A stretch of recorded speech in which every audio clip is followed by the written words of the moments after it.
Amen. Tout est tout en la Bible.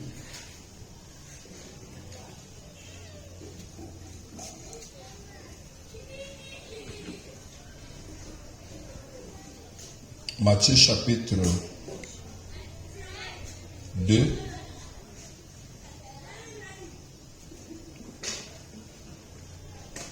Matthieu chapitre 2.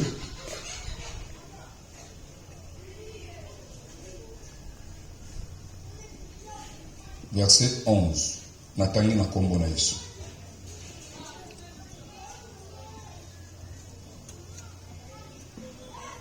Ils entrèrent dans la maison, virent les petits enfants avec Marie, sa mère, se prosternèrent et l'adorèrent.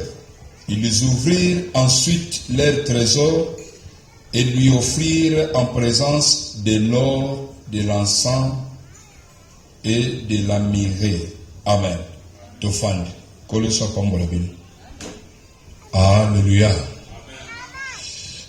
Tozana musala tozolobela sur les liminaires. Nous avons dit ceci.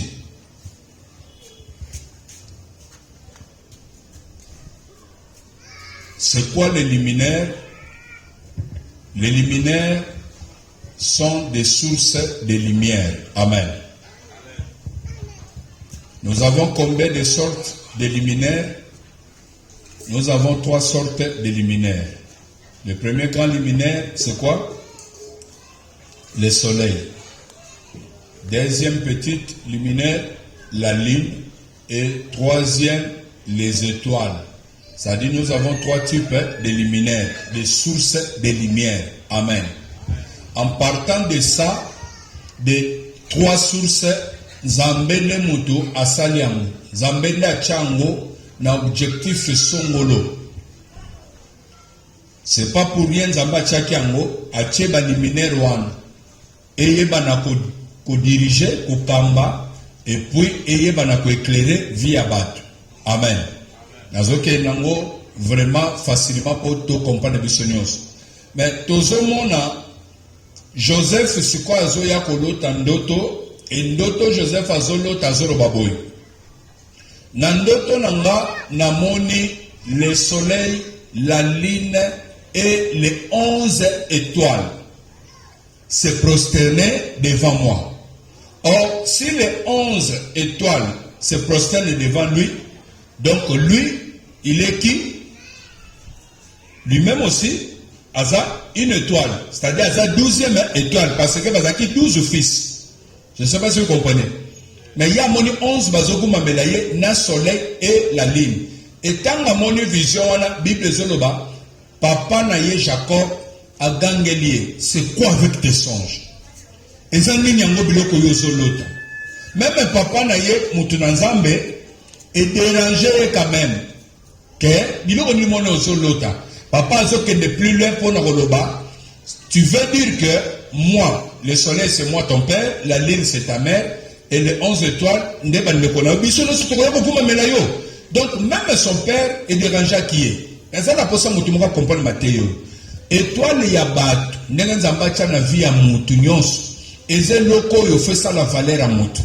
Et na sena Moutili, tozo vivre na concurrence. C'est-à-dire Moutounions, ça na posa côté na yeza la malam, côté na yeza la munene, côté na yeza la, oyo batunions wa koko sepera nango. Et lorsque même son papa, l'homme de Dieu qu'il était, Ayoki, bandoto mwana zolota, est dérangé. Mais ekoki ko dérangé yo, est-ce que zo ou te pas naye? Yé moko ne mtazo fabriquer bandoto wana. Parce que même bandeko naye, ils ont trouvé comme si yé mta fabriquer bandoto ango, jour ba kanele ba luba bomaye, ba zolo ba tala faiseur des songes. C'est comme si, kolote Joseph faisait na fabrication moko ye moka sala kango. Non. On comprend très bien. Alléluia. Maintenant, le dimanche, nous avons dit ceci. Nous sommes arrivés au point où Tomeki Kotalisa que Bible Zotalisa étoile na étoile ekesani na éclat, ekesani na lumière. C'est-à-dire quoi? Les ampoules, autozomonawa, des sources à lumière. Parmi les ampoules, il y a des ampoules de 60 watts, des ampoules de 30 watts et des ampoules de 10 watts. Na bampoule nyonso wana soki opelisi yango ekepela. Mais éclat, lumière nango ekezala ndenge moko te. N'est-ce pas non? Nzambe ndenge atie na kati ya vie ya bato nyonso. Mutu na mutu aza na lumière na ye, étoile na ye, oyo esengeli epela na vie na ye. Mutu na mutu akopela ndenge moko te na mutu mosusu. Po Nzambe asala bato nyonso ndenge moko te. C'est par là que vous devez comprendre. Tant dans le moment de la prière à combat, vous allez comprendre que comment se fait-il il faut tous à la famille. Ozokuta batunyo soka ba chômeur. Non. Batunyo so baza baboko libampate ndenge bana nyoso ya Jacob po babotami na ndako ya Jacob bakuti musala papa na banga sala kezanini aboko la bampate et bango pe bando boko la bampate. Non. Malgré Joseph azaki moment moko ya koboko la bampate, mais différence c'est seulement qui pon Nzambe abenga ki Joseph poza la kaka moboko li bampate. N'est pas sûr que vous comprenez. N'est pas sûr que vous comprenez. Nzambe abenga ki kaka Joseph te po boko la bampate. Mais pendant Joseph étoile na ezala ki ya makambo mususu. Ndenga beto boti bana eza bongo. Bana na bana bazana ndenge Nzambe abengeli bango. Ndenge Nzambe atie po na bavi na bango. Et étoile na bango eke kotana kata mukolo moko te. Différence ke moni sama. Bagongo kola bango nyonso na ndako moko, bakoli ti babali okoba mikolo. Mais ba étoile na bango eza différent ya moko na moko mususu na kati na ndako. Alors le dimanche on a expliqué ceci. On a dit ceci, comme les étoiles se diffèrent, na ba étoile nyonso caractéristique ya étoile dominante comme Joseph étoile ko dominer bateau se présente comment ndeto gena ko tali sapona ko lobake étoile dominante dans la Bible nous avons trouvé ceci que l'étoile nyonso dominaka 1 étoile wana moni samanga nini étoile wana 1 ezotali sama batu fo baya ko guma melaye alléluia. Nde place totangi siko awa na Matthieu bazol bani ils entrèrent dans la maison et virent le petit enfant.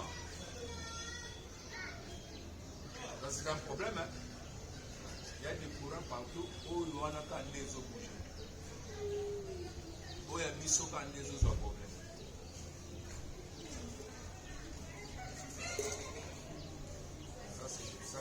Ça c'est vraiment un problème. Je commence à trouver que il y a un problème. Amen. Amen. Alléluia. Kola pambola. D'abord sur ma biso. De la courant. Et les alaka bien. Zamba au pese sera victoire. Amen. La Bible dit ceci. Ils entrèrent dans la maison, virent le petit enfant avec Marie sa mère. Se prosternèrent et l'adorèrent. Ils se prosternèrent. Oh, se prosterner.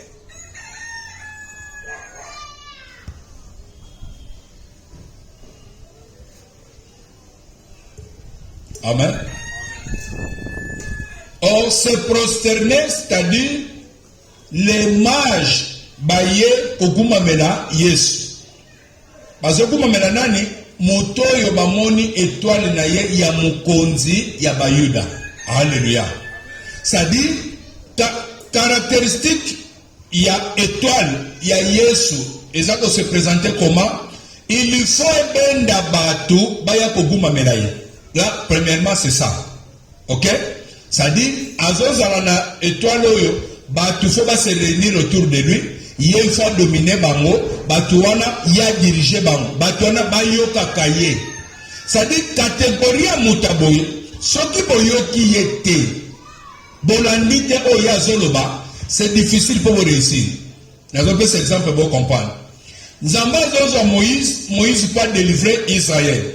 Nzamba zozo bisaye, kende na kozala na yo yo nde mutu fo bimisa bango banasi ko kolandela makambo nyonso eleki na kati ya désert bato nyonso batosi Moïse te bakufi na désert bozo comprendre ngati bato nyonso batosi Moïse te basali nini bakufi na désert pourquoi po yenda za na étoile oyo po diriger bango étoile na yenda ezosalisa bango komisa bango na Kana na bango moko nzamba ko travailler ko bango te il faut Moïse azala po nzambe atala bato wana na simanani ya Moïse eza na bato na vie il faut étoile na ye ezala derrière mutu moko boye pa fongwama ndenge tozokutana même na baeglise boye okoki kotambola na baeglise okoti baeglise ebele mokuti nyonso yo luki place wana adresse ya bénédiction na yo okutani nango te mais il faut rencontrer mutu oyo il a fallu yende azala kana na bénédiction na yo il suffit abanda kosambelela yo vie efongwamaka te sa nini ebanda efongwama. Alors, caractéristique ya étoile de dominaka, tu trouves que ya Yesu, il lui faut batubaya koguma melaye, batubaya simanaye. Na kokola biso nyonso ndenge tozokola. Ezana batu soki babandi ko réfléchir na minute so ba omona makambo na zolo boyo na Bible yango ezali. Okokuta tango bozotambola na ba camarade, plus décision na yo nde batu nyonso fo bayoka. Boko zala batu nyonso bapesi ba idée, bozozo makanisi nini? Fallait que ne pique-nique. Mais pique-nique en moto au kende, date nini, botie na date. Bobando pour na sco place bo kende. Au mona oya lobi boy, oya lobi boy, oya lobi boy, oya lobi boy. Kaka oyo koloba, te. Ngana limito kende na jardin tel. Là ça pique-nique wana. Okuti batu nyonso, batalani balobi ah. Oui, ezalaka pe bien. Ton andakanga o gloire à lobi. Mais ce qu'on t'a bien. Même à ta soki batu balinga ke no sala makambo ba kende soki wapi. Bazana posa ba ko luka même yo ah to fallait biso to que le côté mo question luka pe poto za na yo mais bazona ka baza no pourquoi et toi la moto e bandaka ko talisa ba signe nango dès le bas âge même parmi bana bozo bota bana mosusu oya kozala comme pasteur na bango comme moboko na bango comme berger mobateli. Étoile na ye bandaka komoni sama même quand vous regardez les enfants vous allez trouver oya ta soki botieni biloko poilia azozala toujours na souci ya ba misusu apesa subango atikele subango mokoko mona mukolo parmi bango agoko zwa biloko ya ye alie asilisi abandona ndalisu oya baleka azosa nini azolia yango mozokuta oya aza mukie wana azoza na souci otika biloko na bango kasi bango pe fele balia ta musu bazwi abengi bango baya kolia oya ye mais mukona sombi biscuit ezebele yende yaya baleki po apesa bango c'est tout un problème basigne monana basigne one monana ka regardez vos enfants okoyeba betwala ya baninga eza wapi muzoko okuta aza mwana muke muzokuta age oyo aza nango 6 ans ma oyo okute leki na ya muke amemie po bana kolela amemi leki neti leki ne alali na maboko na ye donc zokuta kazo prendre le soin le corps responsable moko ezaka ba signe étoile. Alléluia. Lorsque je veux faire la différence na kata semaine na kolobela likambo etali talent na kolobela likambo etali don et puis na tali si quoi importance ya étoile eza nini na biloko wana nyonso vous allez comprendre pourquoi nazo mema bino nanu na rythme oyo. Alléluia. Étoile la moto se présente caractéristique nango eza boy. Étoile dominante tozokuta il faut batuba yako entourer yo o dominer liko na bango. Deuxièmement, étoile la moto wana eza na richesse nango. Tango baguma meni Yesu Bible zolo babimisi or na kati na kesi na bango ba offrir na kolo, c'est-à-dire étoile la Yesu ezosenga azwa biloko na ba valeur ya lokumu, c'est-à-dire ba or ainsi de suite. Et mutu nyonso tenda koki kozala na valeur wana na vie. Ezana batu bakozwa mais bakovivre na niveau assez. Mais zana batu oyo bakozwa bakozale élevé koleka batu nyonso. Différence yango wana. C'est-à-dire bakozala ndenge moko te na batu nyonso. La chose on l'a très bien. Alléluia. Il y a mis ça tout à l'heure pour le bas. Étoile, oeza dominante, oye que domine bat. Et présentation caractère nini. Bobosani. Troisième. Bosani. Ah. Troisième caractère est premièrement, l'étoile dominante, et samanini, il faut battre kogumamela, ndeba kogumamela Yesu. Deuxièmement, et bien la richesse, oyo mutu faza nango, ça dit ba yo ko pesa ba or na place Yesu aza bébé asengité. Mais toi na yezo diriger, biloko sekele landa yesa nini ye. Pour même batouana ba uti musika, et toi me te diriger ba moti baya.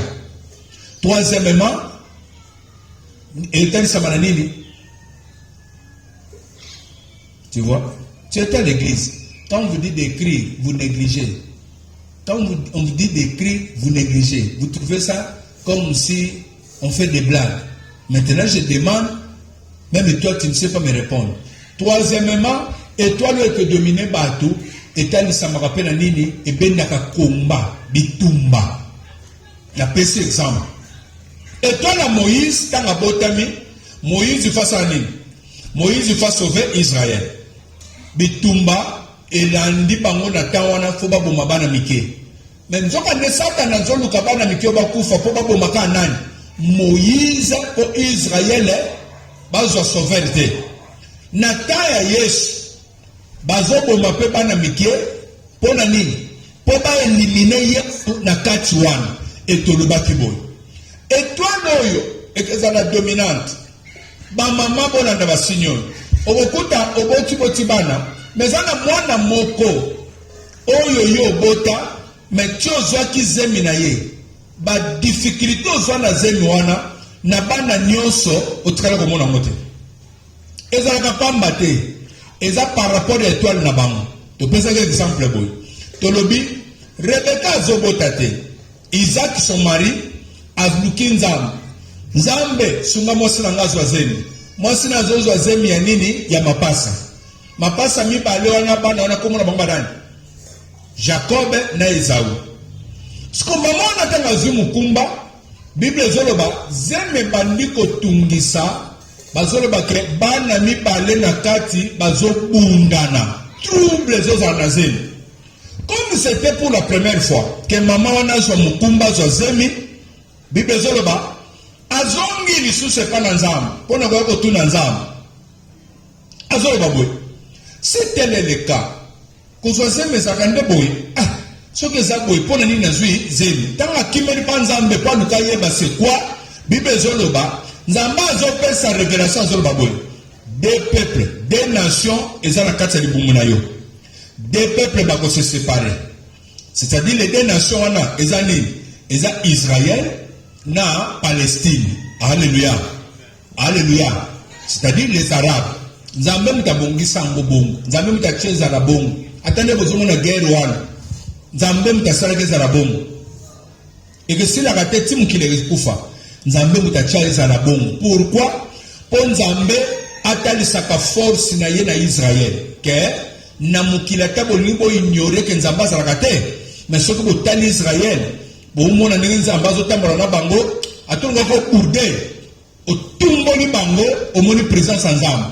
On sentit que bateau ba bunda bango moko spirituellement loko moko ezo kota makamuna bango oyo biso nonso eza ko échapper biso nzambe na sagesse na ye alukaki makamunyoso spirituellement bato ba comprendre ngote a matérialiser ngo na un peuple sur la terre to moni nzamba ke ko pona Israël wana azui Abraham azo benga ya partir ya Irak memaye akenokotia na katikati bongo Israël azana positionnement moko nenge RDC azali c'est-à-dire quoi entouré na ba adversaire na banguna Congo azape entouré na ba frontières c'est-à-dire 9 frontières et entoura Congo. Alléluia. Nenge Israël azali quelque chose on a très bien. Alors nzamba sala kango bongo pa luka atalisa na force na ye na mokili à partir ya peuple moko nini Israël. Était sur la très bien. Était sur la très bien. Alors, le Kola peuple il faut pas dominer. Nous avons peu bitumba et l'andipe bango. Nous sommes à chaque fois, bazana bitumba, bazana baguette, pour la nuit. Baza étoile est dominé. Baza peuple il faut dominer na mukili. C'est ça. Les deux choses comprendre. Le Kola peuple dominante, à Sena Mabele, bitumba pe et l'andaka batuana. C'est-à-dire, na étoile dominaka, bitumba pe sarani et l'andaka bango. Et si les années que Zokuta, baboti tant bazobota bana, et zana bana musus tant bazobota ma, topeta musu mukumba na ye, difficulté au kobela, ba santé n'est pas compliqué.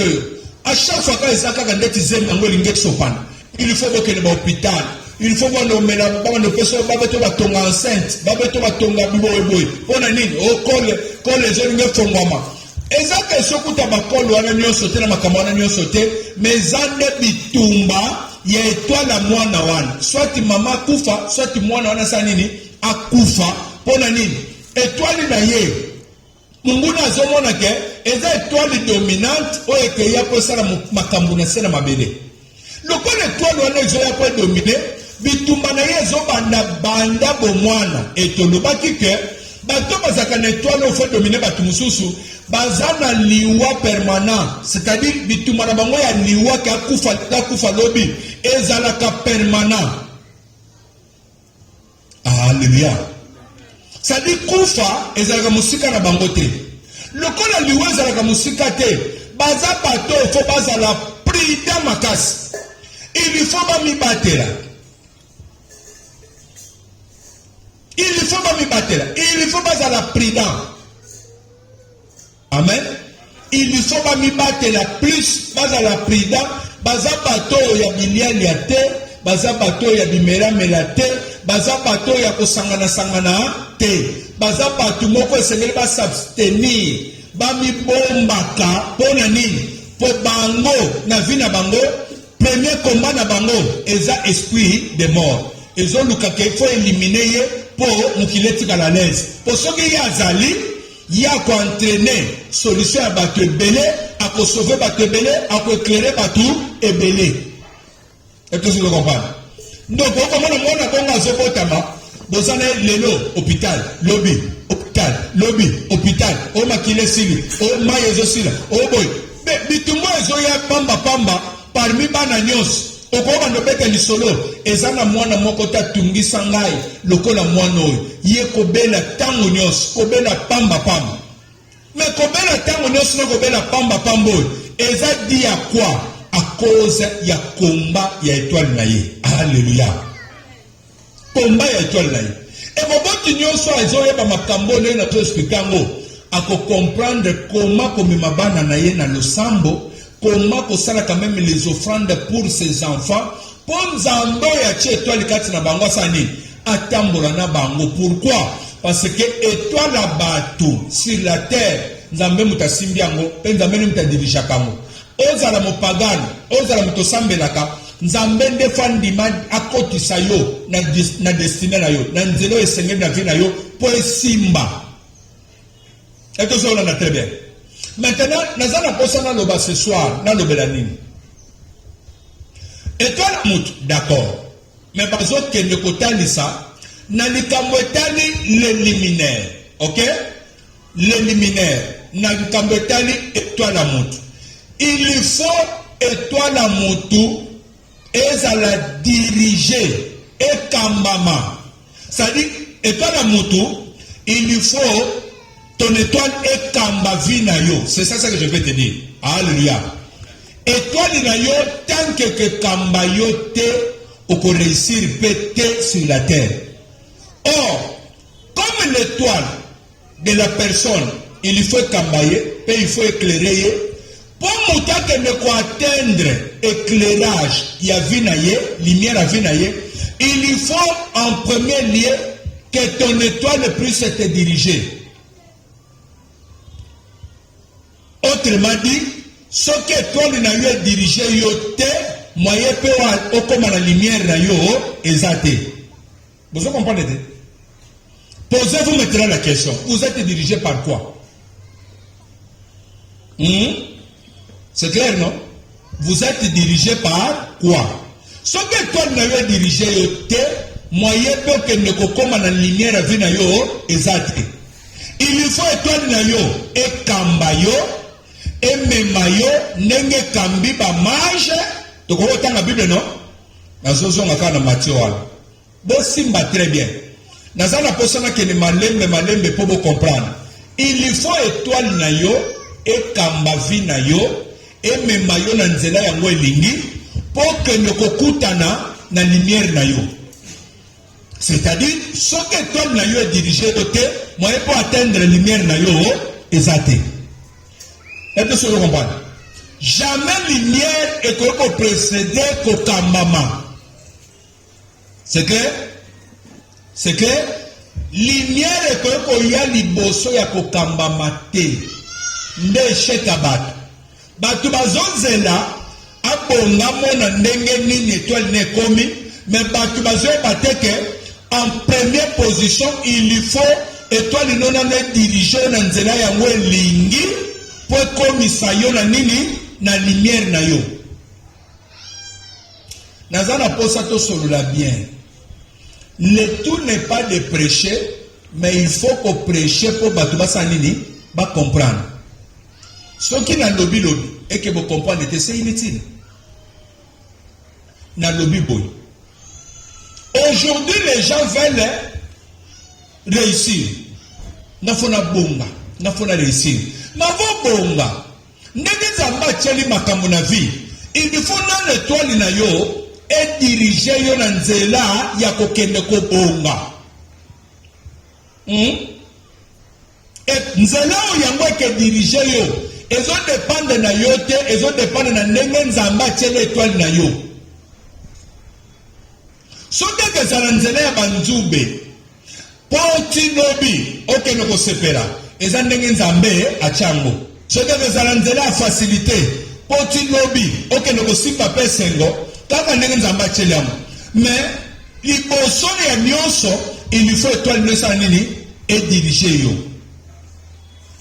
Soupa lelo eza nini que ton étoile te dirige. Étoile na ngesa nini et diriger ngai. Oh, ce que étoile la mutu et bandi ko diriger vie na yo. Eza na étape au mutu fa leka jusqu'à ce que neko mon lumière na yo.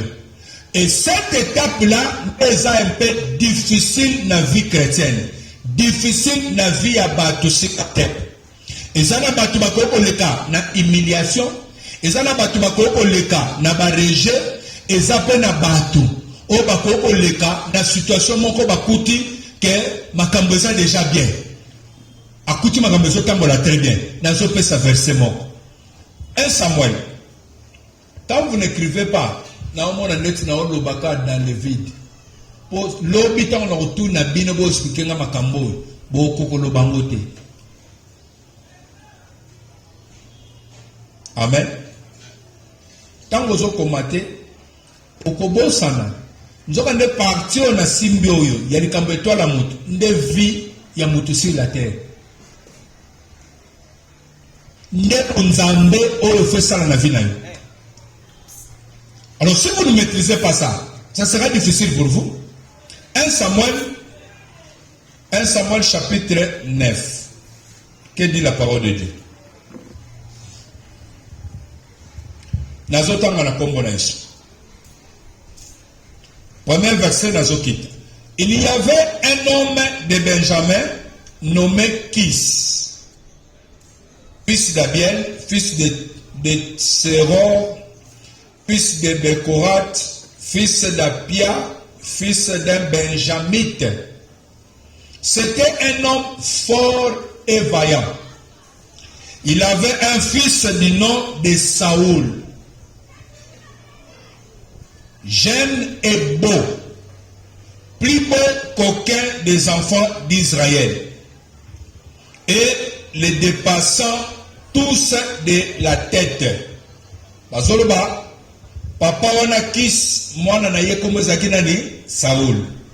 Et bazoloba na kati na Israël, Saoul azalaki na beauté, azalaki kitoko koleka bato nyonso, pe mayele. Pour Bible sur le babane ko dépasser bangonyo so na mutu. Amen. Les ânesses de Kis, père de Saoul, s'égarèrent. Et Kis dit à Saoul, son fils, prends avec toi l'un des serviteurs, lève-toi, va et cherche les ânesses. Bampata papa na ye ebungaki. Papa zobenga siko mwana na ye azotinda mwana. Bolanda très bien. Bopesanga matoi. Il faut que étoile na yo sanini est dirigée. Amen. Toujours nous devons comprendre étoile comment il diriger Mout. Papa azobenga siko Saoul azob seboy. Akendo Luka bampate o sanini ebungi. Il passa par la montagne d'Ephraïm et traversa les pays de Shalisha sans les trouver. Ils passèrent par les pays de Shalim et elles n'y étaient pas. Ils parcoururent les pays de Benjamin et ils ne les trouvèrent pas. Nakati na recherche, oh Saoul a bandi kosala, akoti ba kebo amonikaka bampate wanate. Ils étaient arrivés dans le pays de Tchouf lorsque Saoul dit à son serviteur. Qui dit à son serviteur? Saoul. Azoïb ça, serviteur naï. Azoïb seboy. Saoul dit à son serviteur qui l'accompagnait, viens. Retournons de peur que mon père, oubliant les ânesses, ne soit en peine de nous. C'est-à-dire, avec ce serviteur neboy. Tozonga. Le kola toluki to monite. To koti ba quartier ne soit kamalondo. To moni angote. Ah, c'est que, batu bakoza na siba yibi bango, banyamo ici e bungi. Ok? Alors, tozonga na biso. Raisonnement na yesa na malamu. Po ba luki ba monite. Tozonga na biso. Mais, Bible des auteurs de Saboy. Malgré lui, Saoul a décidé que bazonga na serviteur ne peut pas nyama bazonga na te, mais bon la réaction il y a son serviteur. Le serviteur lui dit, voici, il y a dans cette ville un homme de Dieu. Il y a un homme de Dieu. Et c'est un homme considéré. Tout ce qu'il dit ne manque pas d'arriver. Allons-y. Donc, peut-être, nous fera-t-il connaître les chemins que nous devons prendre. Serviteur n'azope sa idée. Azope sa idée ni. Que, malgré mon sali, mon kazawa, yanganganzambe, tokende panaï. Peut-être na kosani. Akokotali sabiso. Nzela nini o esengeli biso tozwa poto kende kokutana na banyama place nini bakei. C'est-à-dire quoi? Malgré Saoul azwaki décision que bazonga nozokuta son serviteur a dirigé ye. Alléluia. A dirigé ye. Mais pour diriger le serviteur ezokuta na yete pour alobi que to que notala derrière ça, et vous allez découvrir ça que il faut que toi tu diriger yo. Ce que toi tu diriger yo, nous amène diriger fina yo pour que nous coûte 5 na yo. Ah, vous n'avez pas compris. On va dire que vous solo. Ozomona ndetse loko ngazolo bezaka neti compliqué nan. Na ko comme ça simple vous allez comprendre. Si ton étoile te dirige, c'est Dieu qui te dirige. C'est ça la réussite de la vie. Et chaque vie a battu pour nous embêter à diriger. On nous embêter à bango et tambusi bangote. Serviteur à zolo bato que le monde à l'homme de Dieu. Peut-être, à la sabison nzela, oye kotali sabiso pas banyama basai nini, bazani. Verset 7. Saoul dit à son serviteur, mais si nous y allons, que porterons-nous à l'homme de Dieu? Car il n'y a plus de provisions dans nos sacs. Et nous n'avons aucun présent à offrir à l'homme de Dieu. Qu'est-ce que nous avons? Le serviteur reprit la parole. Le serviteur a sauvé toujours Saoul. Le serviteur reprit la parole et dit à Saoul, voici, j'ai sur moi le quart d'un cycle d'argent, je le donnerai à l'homme de Dieu et il nous indiquera notre chemin. Autrefois en Israël, quand on allait consulter Dieu, on disait, venez et allons au voyant, car celui qu'on appelait aujourd'hui le prophète s'appelait autrefois le voyant. Alléluia. Les prophètes d'aujourd'hui, autrefois on les appelait les voyants, les gens qui voient. Saoul dit à son serviteur, tu as raison. Au moment où Saoul a son la compréhension, il y a ma cam. Ah, tu as raison. Viens, allons, et ils se rendirent à la ville où était l'homme de Dieu. Comme ils montaient à la ville, ils rencontrèrent des jeunes filles sorties pour puiser de l'eau et ils leur dirent, le voyant est-il ici? Elle leur répondit en disant, oui, il est devant toi, mais va promptement car aujourd'hui il est venu à la ville parce qu'il y a un sacrifice pour le peuple sur les hauts lieux. Quand vous serez entrés dans la ville, vous le trouverez avant qu'il monte au haut lieu pour manger. Car le peuple ne mangera point qu'il ne soit arrivé parce qu'il doit bénir les sacrifices après quoi le peuple convié mangeront. Montez donc car maintenant vous le trouverez. Et ils montèrent à la ville.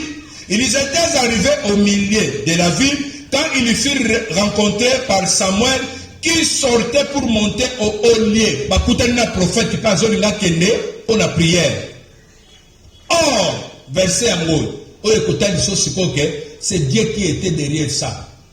Or, un jour avant l'arrivée de Saoul chez le prophète Samuel, l'Éternel avait averti Samuel en disant, Nzamba Yaki, avant jour où Saoul n'a pas Samuel et Koka, un jour avant, Nzamba qui n'est déjà beaucoup un prophète, Nzamba Yebisa qui est boy.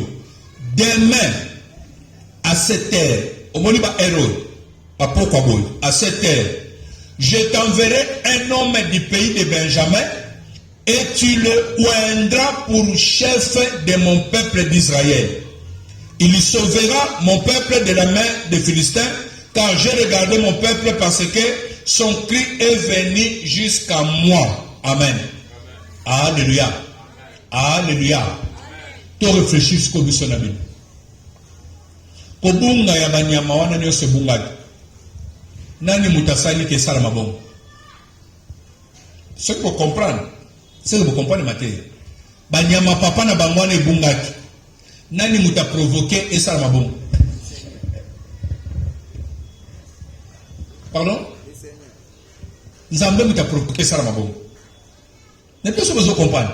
Nazo kende na ba question pour ce qu'on maîtrise comprendre. Ndo ko bois kasko vi na yo panzambe po nzamba sala nini ata musala. C'est clair? Hein? Vous comprenez ce que c'est-à-dire, un jour avant l'arrivée de Saoul, Nzamba zoke de yobi sa prophète. Lobi na kotinde la yo mutu moko akoyao. Mutu wana akoya yende na poni pozala roi na katanani ya Israël. Yende mukonzi ya Israël. Et tout ce que vous avez très bien. Yende mukonzi nini ya Israël. Est-ce que Nzamba yobisi Saoul? Nzamba solo na Saoul. Nzamba betele lisolo. Nzamba utilisait un papa na ye oyazo pona ye patinda ye akeno luka banyamo ebungi. Deuxièmement, Nzamba zo ko utiliser nani son serviteur. Na bisika oyo Saoul a lebi tozonga na biso banyama bazali soute son serviteur a orienté lisusu makam pona nzela kaka. Et puis Saoul a eu sa conscience que oui, tokende. Kokoma, prophète déjà Nzamba Sanini a averti. Pour dire quoi? Nzamba aza auteur. Il y a qu'à diriger étoile. Il y a Saoul, pour Saoul que ne rencontrer. Bénédiction yoso Nzamba Sanini a bongisa pour la vie. C'est-à-dire, ce que Nzamba dirige on peut réussir à rien. Et chaque abattu belé sur la terre, Balingi Nzamba dirigé Bangote. Et j'avais dit ceci. Dans la serviteur azokende ko diriger Saoul pour yebisaye toke boy. C'est pour dire quoi? Ezana batu mususu na kati na vie na sena mabele. Bango bakoko la canal oyo ko diriger vie na yo jusqu'à telle manière que okende ko simba oyo eza mabongisi nyonso nzamba bongisi na vie na. Quelque chose dans la tête. Ezana batu oyo baza destiné na bongo. Yaza canal pour aider batu mususu. Ezana batu pe nzamba koko simba ye po tindika yo okende kozwa musala preso yazo mema yo wana. Mais musala oke kozwa po kutana na mubala vie na yo. Est-ce que nzamba koko simba pe mutute po diriger bana na yo? Nzamba koko simba pe mutute po diriger vie na yo kono kokutana pe na destiné na yo. Nzamba tozobele lao. Nzamba wana bayebisa ke makam. C'est par là que je dis, il faut que ton étoile te dirige pour que ne kokutana na nini na lumière na yo.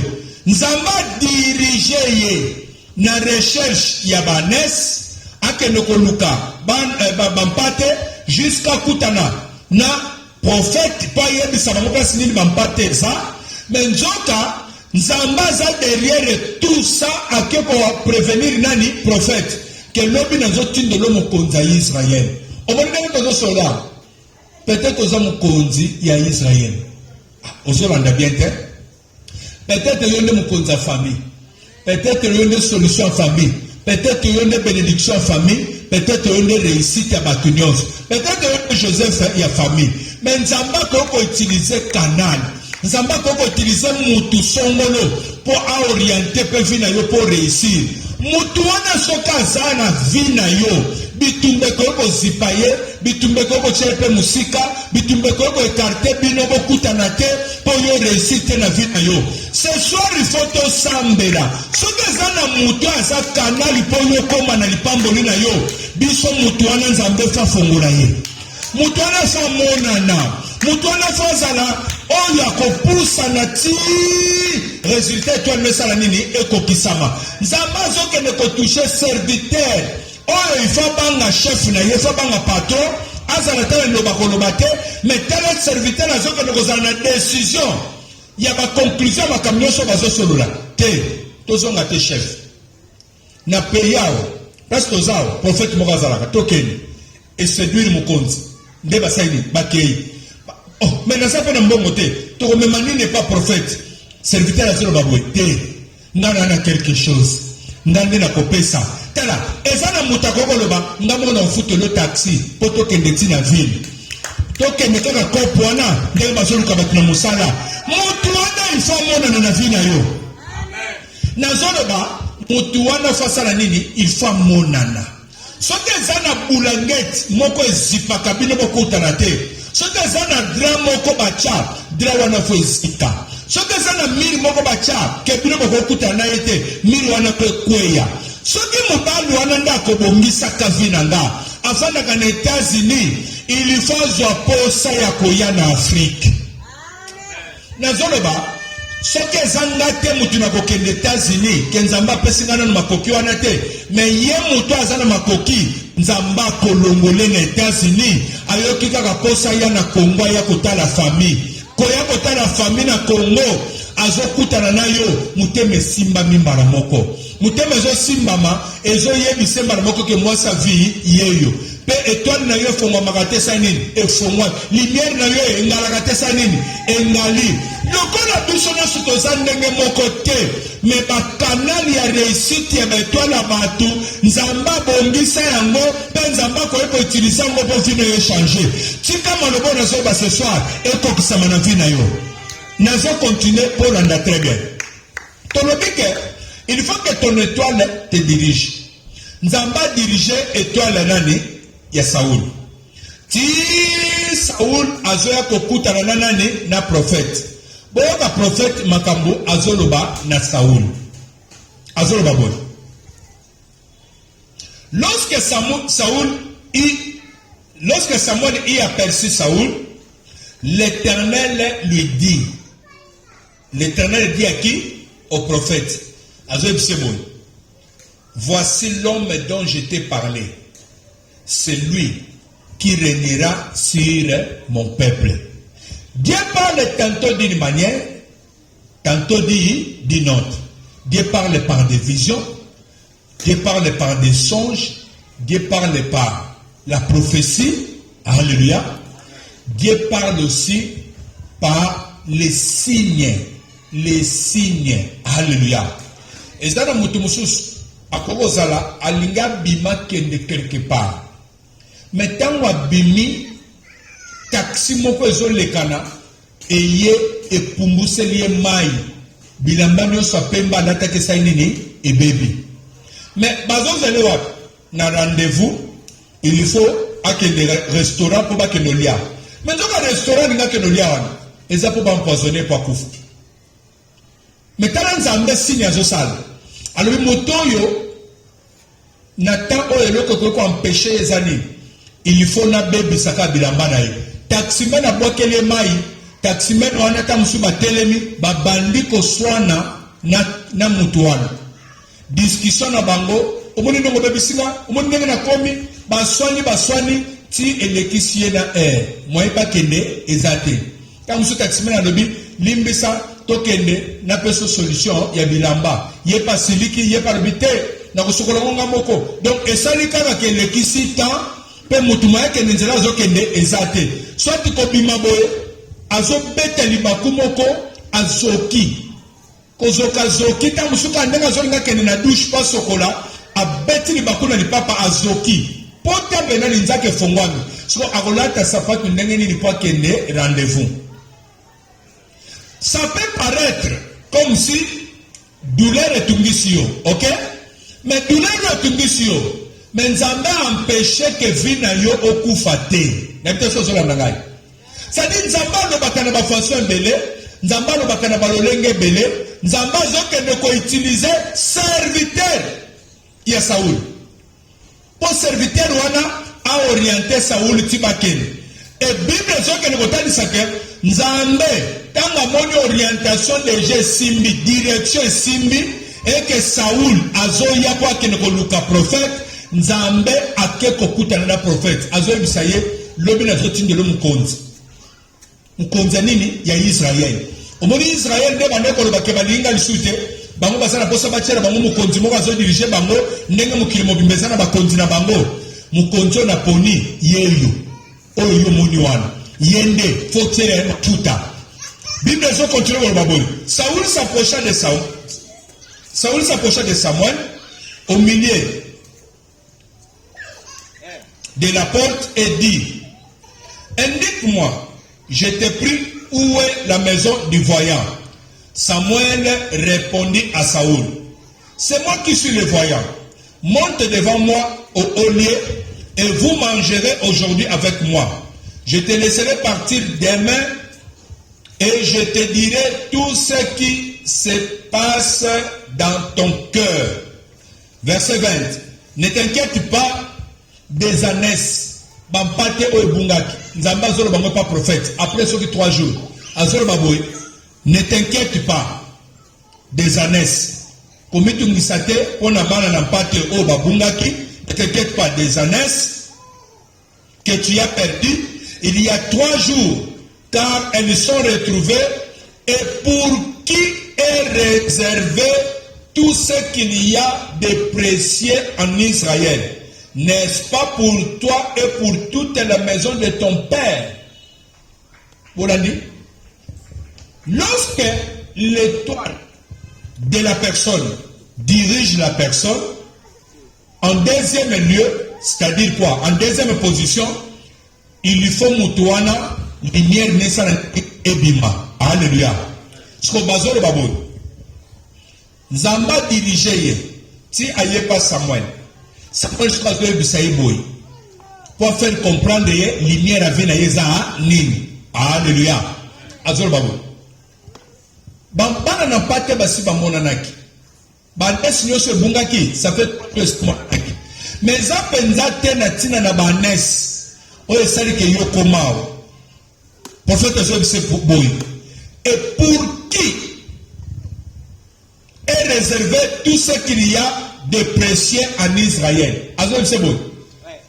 Pour nani bozwi nyonso biloko nyonso kitoko oyo eza na Israel nzambe abombaki yango abombela nani si abombela nde yo soko yao eza te mpo mona bana na mpate wana eza kuta important te banes wana ça fait 3 jours ese bamonana papa nokutunda komi komitungisa nde mpo na yo mais yo soko oye awa nzambe na dirige yo mpo asa yebisake na kotindela motu wana lobi soki aye pakola ye mafuta akozala mokonzi ya Israel siko profete azoyebisa ye mpo na nani biloko nyonso ya Israel epesameli n'est-ce pas que epesameli yo mpe epesameli famille na yo nazotuna question soki moto aza mokonzi même na famille na ye bakoma protéger bango oui ou non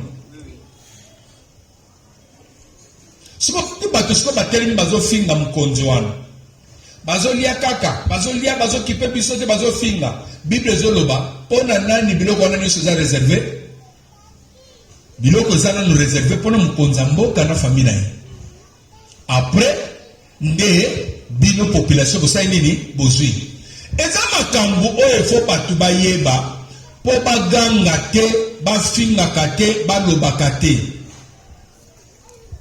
nayebite so bozo comprendre.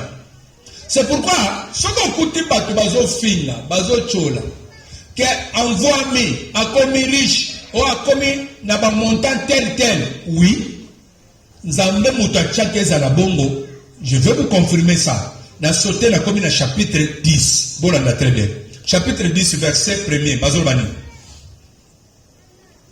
Samuel prit une fiole d'huile qu'il répandit sur la tête de Saoul.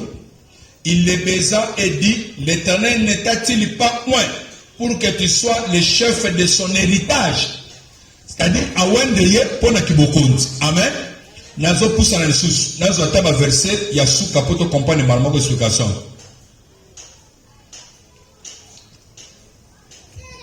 Un Samuel chapitre 10, Nabandi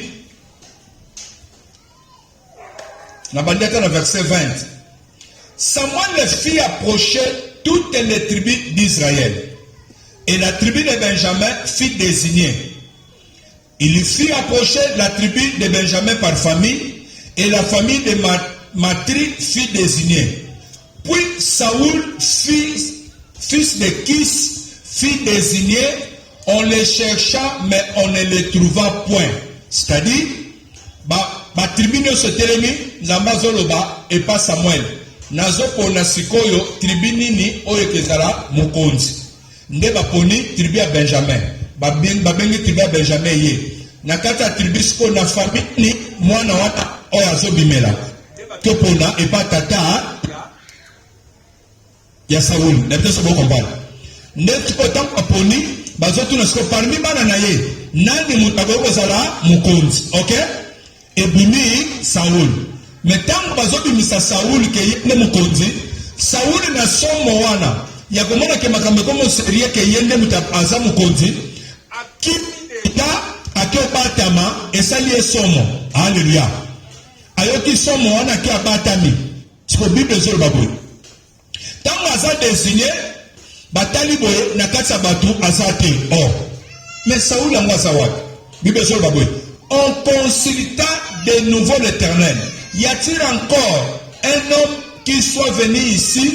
Et l'Éternel dit, voici, il est caché vers les bagages. Nzambe azola tsake, boke no talaye, abatami moni pasi babiloko nyonso zakuna, abatami na sima biloko wana, boke no tale kuna. Nzambe mutazo sa prophète, boke ni kuna. Et Bible zotali sake, on courit, bakimi mbao, les tirer de là. Et il se présentait au milieu du peuple, il les dépassait tous de la tête. Répétons combien de fois? 2 fois. Il les dépassait tous. À l'écart du Bangonios, Nzamba Salakana Bazo Bate. Nzamba Talaka a cha capacité panani pour Salana na Mutuan. C'est pour ça qu'il les dépassait tous de la tête. À l'écart du Bangonios. Samuel dit à tous les peuples, voyez-vous celui que l'Éternel a choisi. Il n'y a personne dans tout le peuple qui soit semblable à lui. Prophète a l'obité. Zamba sur le l'obité. Est-ce que ça t'a commentaire là? kezana mutu akokani na ye azoleka bato nyonso nde nzambe poni apesi yango. Personne dans tous les peuples qui sont semblables à lui, et tous les peuples poussant les cris de vive le roi, vive le roi. Pour qu'on ait aussi un roi.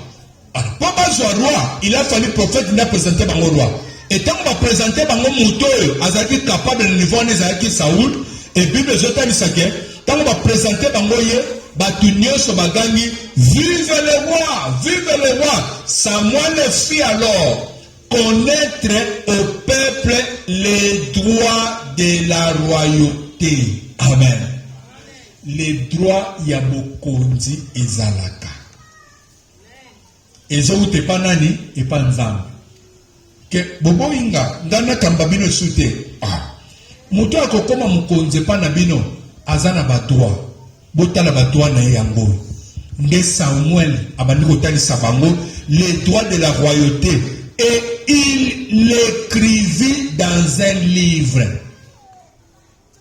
Il écrivit dans un livre que boyeba tala ba droit ya mukonza mboka yangoy qu'il déposa devant l'Éternel a komiango pe atikango liboso ya nzambe po endima mabongo ezala bongo nenge nzamba la kisike de génération en génération et banda kozala kabongo. C'est pour dire quoi? Mokonzi oya za netola ki bokonzi tanga za koma mokonzi bobo boyo kite tanga za koma mokonzi bobongi nete so bozola nangai eza droit oyo nzambe achipa na bango. Puis il renvoya tout le peuple chacun chez soi. Alléluia. Je voulais dire quoi ce soir? Ce que toi la montée dit ne moutazote ne kokota ce qu'on a lumière naïe. Il a fallu d'abord que l'étoile de Saoul soit dirigée jusqu'à Koluka Banès, Koluka prophète. Si prophète Otalisa Oyesekeli na vinaye. Et lorsque le prophète Ataliso Esekeli na vinaye, que akozala mutuboy, badwa na ye yangoyo, c'est alors après la direction, après Kokambama, ne lumière et ça nini, et ça comme sama. C'est pour dire quoi? Ce que toi il n'a eu dirigé au moyen comme la lumière et ça te. Posez-vous la question, ni les autres dirigés là. Je suis dirigé par quoi? Tant que toi il n'a que dirigé au thé, moyen au rencontré. Lumière à vina yo ezate moyo pambolama ezate moyo simba eloko esengeli na vina yo peye ezate. C'est-à-dire etona moto ko diriger moto na direction yango lingi po moto wana kene ko simba esenga vina yo. Nazo pesa un exemple to sur Salawana. Il a fallu bateka Joseph. Bateka ye et pas bande konaye, ba rejeter et pas bande konaye, ba so bateka en Égypte. Et puis à partir d'Égypte, et pas moi ça mukonzi, et puis à côté na caché à makasi, et à partir à caché à makasi wana, nezo salake, à que nous coûte à nana roi. Il y a yonze izani. Faut se poser la question. Il y a yo direction à vie, il y a étoile na yo za nim. Tant qu'on peut rejoindre la montée, tant que nzamba ko diriger na montée, moi je peux aucun ne retrouver vina yo et ça te. Est-ce que vous va comprendre? Nazala pour ce tout le malikolo. Et ça par requête où il faut les panzam.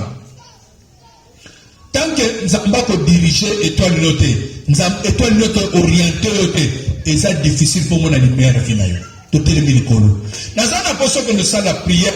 Ce soir où invoquer nzam, où bisanzam. Nazala pour ça que oyo tchana vinangai étoile na diriger vinangai étoile na ngai me manga na nzela oyo lingi étoile na ngai me mangai na position oyo zo senga na ngai omonita mtozolo ba que étoile na diriger yo osokuta batu mususu akoko sala lali azolota azako mikuta que bazola kisaye qu'il faut akende voyage et voyage on fa que la place songolo mais yé moko de lui-même azosala te fort au côté pour qu'on permettre pour dans ça la voyage. nzokande mobembo yo zo ngokende ne kuna place okende okuta na lumière à vie na yo la personne zo comprendre aposo sambe yebisa nzambe tana pose toi na nge diriger nga mimoni sama na vie na nga kotika nga mokote pote nga moko na yeba nzela te tant que toi na nge ke diriger nga te moye pe na mona lumière à vie na nga ezate to sambeli na kombo sokeso yebisa nzambe maloba sala prière yebisa nzambe sambela to sobelela yo katikati na pokwa lelo moyoki no sambo kolo Yesu Kristo nzambo asimbe twala batu nyonso na mokili nzambo asimba via batu nyonso nazobelela yo katikati na pokwa lelo moyoki lo sambo nazobelela yo katikati na pokwa lelo nzambo ayokaka prière batu